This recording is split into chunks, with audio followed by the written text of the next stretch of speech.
خیبر سے لے کر کراچی تک سیاسی درجہ حرارت کافی گرم ہے۔ بظاہر روزانہ کی بنیاد پر چٹ پٹی خبریں آ رہی ہے، روزانہ کی بنیاد پر نئے تبصرے دیکھنے کو مل رہے ہیں، روزانہ کی بنیاد پر چٹ خارے دار ٹاک شوز بھی آپ کو سیاسی لوگوں کے درمیان ہوتے ہوئے نظر آ رہے ہیں، روزانہ کی بنیاد پر آپ کو بریکنگ نیوز بھی ملتی جا رہی ہے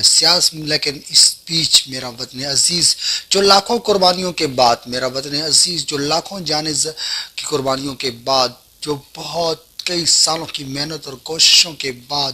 جو سالوں کی لگن کے بعد اس مرض وجود میں آیا تھا، وہ وطن عزیز اس وقت کھوکھلا ہو رہا ہے، اس کی سرحدیں کھوکھلی ہو رہی ہیں، ملک عدم استحکام کا شکار ہو رہا ہے، ملک کی اکانومی بیٹھ رہی ہے بلکہ بیٹھ چکی ہے، ملک صبح شام کسی بھی وقت ڈیفالٹ ہو سکتا ہے، لیکن دوسری جانب سیاستدان اپنا روایتی کھیل کھیل رہے ہیں، سیاستدان اقتدار کو انجوائے کر رہے ہیں، اور مزید اقتدار کی بھوک اس حد تک بڑھ چکی ہے کہ سیاستدان ملک کو بھول چکے ہیں، سیاستدانوں کو ملک کی کوئی فکر نہیں ہے، ملک اس وقت کہاں کھڑا ہے، ملک کی اکانومی کہاں کھڑی ہے، اس کی کوئی فکر نہیں ہے۔ جس کے پاس ایک صوبے کا اقتدار ہے تو وہ چاہتا ہے پورے ملک کا اقتدار ہو، جس کے پاس فیڈرل کا اقتدار ہے تو وہ چاہتا ہے صوبے کا اقتدار ہو۔ ملک کا سب سے بڑا صوبہ پنجاب گزشتہ 6 ماہ سے 8 ماہ سے بغیر کسی سربراہ کے چل رہا ہے، کبھی 15 دن ایک کی حکومت ہوتی ہے تو 15 دن دوسری ہوتی ہے، ملک اس وقت عدم اعتماد کا ملک اس وقت مستحکم ہونے کے بجائے بہت زیادہ نیچے جا رہا ہے، عوام کو اعتماد نہیں، عوام ملک کی سرحدیں کھوکھلی ہو رہی ہیں، دہشت گردی ایک دفعہ پھر کے پی کے میں سر اٹھا رہی ہے، گزشتہ دن بنو کے اندر فوج نے کامیاب آپریشن کیا ہے، لیکن سیاستدان جن کی وہاں حکومت ہے وہ ان کو اس سے کوئی غرض نہیں ہے، ملک کس طرف جا رہا ہے، یہ سب کیا ہو رہا ہے، کسی کو کوئی فکر نہیں ہے، اپنے فالوورز، اپنے فینس، اپنے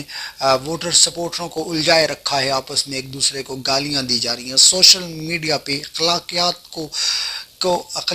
کی دجیاں اڑائی جا چکی ہیں، چھوٹا ہو یا بڑا، تمیز کا تمام تر کنسیپٹ ختم ہو چکا ہے، ملک کی نوجوانوں کو برباد ہو چکے ہیں، نوجوان صرف سیاستدانوں نے اپنے اقتدار حاصل کرنے کے لیے بائی کو بائی سے لڑا دیا ہے، پاکستانی عوام آپس میں لڑ چکی ہے اور ملک ہمارا دیوالیہ نکل چکا ہے، ہماری حالت ہمارے پڑوس میں 20 سال سے جنگ کے اندر رہنے والے افغانستان سے بھی ابتر ہو چکی ہے، بنگلہ دیش سے تو پہلے ہی ابتر تھی، سری لنکا جیسی کنڈیشن ہماری ہو چکی ہے، لیکن آج بھی ہمارے سیاستدان بجائے اس کے کہ اس پہ کچھ فوکس کریں، بجائے اس کے کہ ملک کی اکانومی پہ دیکھیں، بجائے اس کے کہ بیٹھیں سوچیں آپس میں اتحاد کریں، کوئی 2 4 5 سال کی کوئی پالیسی بنائیں جس سے ہمارا ملک دوبارہ مستحکم ہو، لیکن ایسا کوئی سیاستدان کرنے کو تیار نہیں، اپنی ذاتی لڑائی کو، اپنی پارٹیوں کی لڑائی کو اور اقتدار کو حاصل کرنے کی اس حد تک یہ اندھے ہو چکے ہیں کہ انہیں معلوم نہیں کہ ملک کہاں جا رہے ہیں، ہمارا ملک رہے گا، اس کی اکانومی رہے گی تو آپ اقتدار بھی کرو گے، آپ اقتدار انجوائے بھی کرو گے، آپ کو اقتدار میں ملے گا، آپ حکومت بھی کرو گے، لیکن جب ملک ہی نہیں رہے گا، جب ملک ہی بالکل ختم ہونے پہ ہے تو آپ کیا کرو گے؟ جب ہمارا ملک ڈیفالٹ ہو جائے گا، جب ہمارا ملک کی اکانومی ٹوٹل وہ خسارے میں چلی جائے گی، پھر ہمارے ملک کا مستحکم کیسے رہے گا؟ پھر ہمارا ملک کا رہنا ٹھہرنا، اور یہ بہت مشکل ہے، میں وہ الفاظ نہیں کہنا چاہ رہا جو میں یہاں بند رہے ہیں، ہمارا ملک اس کنڈیشن میں ہے کہ یہ 70 سالوں میں ہمارا ملک کبھی بھی اتنی بری حال میں نہیں پہنچا، لیکن آج بھی اقتدار حاصل کرنے کے لیے آپس میں لڑائی لڑی جا رہی ہے، صبح شام دن رات، ملک کی فکر ہی نہیں ہے، وزیر اعظم سے لے کے صدر سے لے کے وزراء اعلیٰ تک سب اپنی اپنی جنگ لڑ رہے ہیں، اپنی پارٹیوں کی جنگ لڑ رہے ہیں، لیکن ملک کی کسی کو کوئی فکر نہیں ہے۔ پھر یہی سیاستدان کہتے ہیں فوج مداخلت کرتی ہے اقتدار میں اور انڈیا کی مثالیں دیتے ہیں، ہمارے پڑوس میں واقع ہمارا دوست، ہمارا دشمن ملک انڈیا جو ہمارے سے ایک دن بعد آزاد ہوا تھا، آج ہم سے بہت اوپر چل جا چکا ہے، کیوں؟ دنیا کی 10 بہترین اکانومی میں سے ایک ان کی ہے، وہ ہم سے کیوں اوپر گئے ہیں؟ اس کی وجہ یہ ہے کہ وہ لوگ سیاست تو ضرور کرتے لیکن اپنے ملک سے محبت بھی ضرور کرتے ہیں، ہمارے یہاں عوام اپنے ملک سے محبت ضرور کرتی ہے لیکن ہمارے سیاستدان کہیں بھی ملک سے محبت کرتے ہوئے نظر نہیں آ رہے، ایک دوسرے کو سال 6 مہینے کی حکومت برداشت نہیں ہو رہی، یہ چاہ رہے ہیں ملک کا ستیہ ناش ہو، بلکہ ستیہ ناش کرایا جا رہا ہے، کوئی اپنے آپ کو قائد اعظم کا ثانی کہتا ہے اور کوئی اپنے آپ کو نیشنل منڈیلا کہتا ہے، لیکن لیکن حقیقتاً جن کا تعلق نہ نیلسن منڈیلا سے ہے اور نہ قائد اعظم کی یہ چھٹی کاپی بھی نہیں لگتے ایسے ہیں. یہ صرف فراڈیوں کے نام پہ ان سیاستدانوں نے، یہ فراڈی اور لوٹیروں نے اس ملک کا ستیہ ناش نہیں بلکہ سوا ستیہ ناش کر دیا ہے. 10 سال سے کے پی کے میں جن کی حکومت ہے وہاں کے پی کے کا دیوالیہ نکل چکا ہے. کے پی کے 900% مہنگائی ہو چکی ہے، 900% قرضہ بڑھ چکا ہے. وہاں جب وہ اقتدار میں آئے تھے جو قرضہ تھا آج 900% اس سے ڈبل قرضہ ہو چکا ہے. آج کے پی کے حکومت کے پاس پیسے دینے کے لیے کچھ نہیں ہے. 30 سال سے اس ملک پہ حکومت کرنے والے پیپل پارٹی اور نون لیگ نے بھی اس ملک کا سوا ستیہ ناش کر دیا ہے. آج حقیقی آزادی کی بات ایک لیڈر جناب عمران خان صاحب کرتے ہیں، لیکن وہی عمران خان صاحب جب آرٹیکل 6 کا کہا کرتے تھے کہ آرٹیکل 6 کے تحت جنرل مشرف نے آئین کی ویولیشن کی ہے، اس کو پھانسی کی سزا ہونی چاہیے. جب آرٹیکل 6 پہ ایک جج نے ریمارکس دی اس کو پھانسی کی سزا دینے کے لیے، تو انہیں عمران خان ودن کیبنٹ وہ سامنے آ کر کھڑے ہو گئے اور مشرف کا دفاع کرنے لگ گئے. وہ مشرف کی بی ٹیم بن گئے اور جج کو جرنیل جج کو گالیاں دینے لگی. ان کی وہ پوری فورس جو سوشل میڈیا ٹیم پہ بیٹھی ہوئی ہے ججوں کو گالیاں دینے لگ گئی. آج پھر کہتے ہیں ہم حقیقی آزادی. حقیقی آزادی اس وقت کہاں تھی جب آپ کو اقتدار ملا تھا؟ آپ گھسیٹتے ان لوگوں کو جنہوں نے اس ملک کا ستیہ ناش کیا. وہ فوج ہے، جج ہے، جرنیل ہے،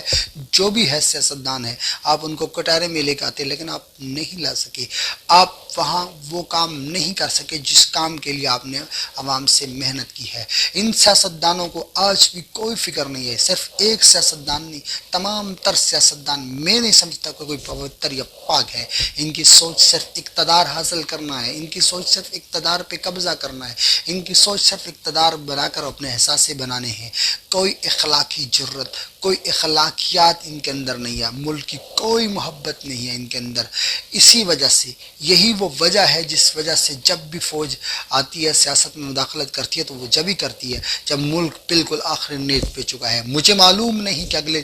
کچھ دنوں میں یا اگلے کچھ مہینوں میں کیا ہونے والا ہے، لیکن اگر یہی کنڈیشن رہی تو مجھے لگتا ہے ایک دفعہ فوج پھر آ کر اقتدار پہ بیٹھ جائے گی. اور یہ بیٹھنے کا موقع فوج کو یہ سیاستدان پرووائڈ کرتے ہیں. انہی سیاستدان میں کچھ فوج کے ساتھ مل کر ان کی بھی ٹیم بن کر کام کرتے ہیں اور 10 سال بعد پھر آزادی کا نعرہ لگاتے ہیں. 10 سال بعد پھر حقیقی جمہوریت کا نعرہ لگاتے ہیں. 10 سال بعد پھر اپنے آپ کو جمہوریت کا چیمپئن کہتے ہیں. خدا را یہ ملک ہوگا تو یہ ہم سب ہوں گے. آپ سیاست بھی کرو گے، آپ اس کو آگے بھی لے جاؤ گے. اس وقت ملک کی ایسی کنڈیشن نہیں ہے کہ اس پہ سیاست کی جائے یا لڑائی لڑی جائے. صبح وفاق سے لڑ رہے ہیں، وفاق صبح سے لڑ رہا ہے. کیسے یہ ملک چلے گا؟ ایک گھر میں اگر بڑا بھائی چھوٹا بھائی بڑا بھائی دستے گربان ہوگا، بیٹے باپ کی طرف توڑنے کے لیے بڑھیں گے، باپ بیٹوں کو مارنے کے لیے بڑھے گا، وہ گھر تباہ ہو جاتا ہے. اسی طرح ہمارے ملک میں ہو رہا ہے. صوبے آپس میں لڑائی لڑ رہے ہیں، آپس میں ایک دوسرے کا اقتدار برداشت نہیں ہو رہا،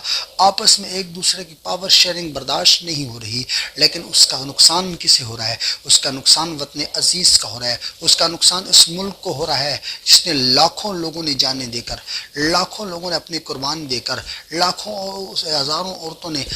عصمت دری کے بعد، ہزاروں عورتوں نے اپنی عزت قربان کی، ہزاروں عورتوں نے اپنے بیٹے قربان کی جب یہ وطن عزیز بنا. کیا یہ اسی لیے بنا تھا کہ چند خاندان، چند سیاستدان اس پہ آ کر حکمرانی کریں گے، اسے تباہ و برباد کر دیں گے؟ ہم 71 دیکھ چکے ہیں، ہم محسوس کر چکے ہیں. ہم کشمیر کو کٹتا ہوا مرتا ہوا دیکھتے آ رہے ہیں. ہم نے 71 کا ظلم دیکھ لیا ہے. ہم نے آدھا پاکستان کھو دیا ہے. ہم بچا کچا ہوا پاکستان نہیں کھونا چاہتے. خدا را ہوش کے ناخن لیجئے، اس ملک کا سوچئے. یہ ملک رہے گا، آپ بھی رہیں گے، میں بھی رہوں گا. ملک نہیں ہوگا تو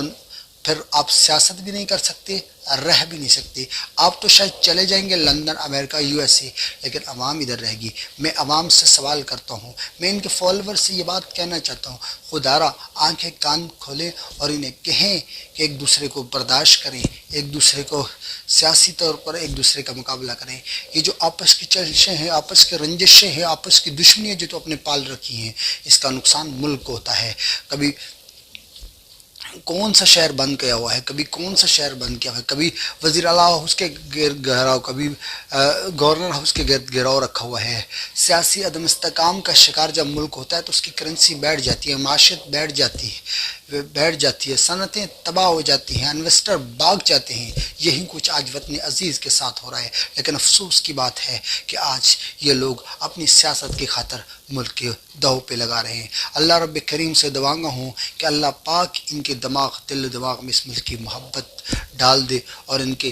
فالورز سے جو دل و دماغ سے بالکل سو بیٹھے ہیں، اللہ پاک انہیں جگائے، اور وہ جب تک آپ کے فالورز نہیں جاگیں گے، آپ کے پیروی کرنے والے، آپ کے نقش قدم پہ چلنے والے لوگ نہیں جاگیں گے، آپ رائے راست میں نہیں آئیں گے، اور جب وہ جاگ جائیں گے تو وہ آپ کو بھی جگا لیں گے۔ آپ اور ہم عوام کی یہ ڈیوٹی ہے، یہ ذمہ داری ہے کہ آؤ، آپ سیاسی وابستگی سے بالاتر ہو کر، کسی بھی سیاسی جماعت سے آپ کا تعلق ہو، اس سے بالاتر ہو کر ہمیں اس ملک کے لیے سب سے پہلے پاکستان کا نعرہ لگاؤ، اور اپنے ان سیاستدانوں کو کہو بیٹھو ایک جگہ، بیٹھ کر اس ملک کے لیے کوئی لانگ ٹائم پالیسی بناؤ، سیاستدانوں کو بھی بٹھاؤ، جرنیلوں کو بٹھاؤ، ججوں کو بٹھاؤ، بیوروکریٹس کو بٹھاؤ، کیونکہ یہ ملک ہوگا تو سب چلے گا، ملک نہیں ہوگا تو کہاں سیاستدانوں کریں گے، کہاں جنرل جج وغیرہ ہوں گے۔ خدا را اس ملک کے لیے کچھ کرو، سب ایک جگہ بیٹھو، کوئی لانگ ٹائم پالیسی بناؤ، اور مساک جمہوریت تو کرتے ہو، مساک معاشیت بھی کرو، ورنہ یہ ملک تباہ ہو جائے گا۔